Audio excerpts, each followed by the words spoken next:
দ্বিতীয় যে জিনিসটা আমি চিন্তা করতে পারবো, পেট্রোলের যদি কমাতে হয়, দেখেন আপনি যদি ভারতেও যান, বেশি দূর যেতে হবে না, দেখবেন গাড়িগুলো ছোট, আর আমাদের গাড়িগুলো এক একটা ট্রাক আর বাসের সমান।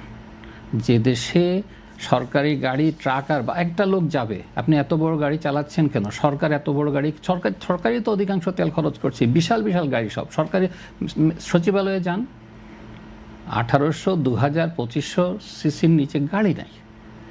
কেন আমি এত বড় গাড়ি কিনছি? আমি কি যুদ্ধ করতে যাচ্ছি? এটা কি আর্মির ট্যাঙ্ক নিয়ে যাচ্ছি? সো আমাদের অনেকগুলো চিন্তা পরিবর্তন আসা দরকার। আমার একজনের গাড়ি তো ছোট গাড়ি হবে।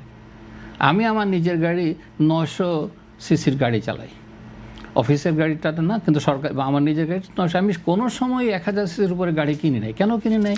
যে কী জন্য আমি পেট্রোলটা নষ্ট করব? আমার যাওয়ার জন্য এটা এনাফ। এখন যারা এই কাজটা করছেন তাদেরকে প্যানালাইজ করেন, আপনি সেভাবে চিন্তা করেন। আমরা কি করছি? আমরা বড় গাড়িতে উৎসাহিত করছি।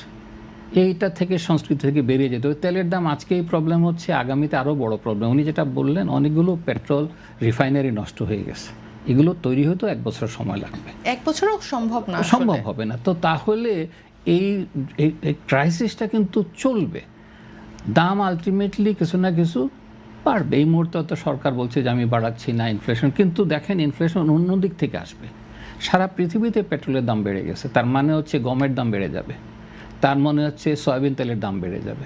এগুলো কিন্তু হচ্ছে এখন। এই জায়গায় যেগুলো হবে আমরা জানি যে তেলের একটা ইম্প্যাক্ট আছে, এটা হবেই, আলটিমেটলি হবে। এখনও তো সরকার অ্যাবজর্ব করছে। তো সুতরাং সেটা চিন্তা করে আমার মনে হয় লং টার্ম প্ল্যানিংটা দরকার। লং টার্ম প্ল্যানিং বলতে ওই যে বললাম, সরকারের গাড়ি কেন এত বড় হবে?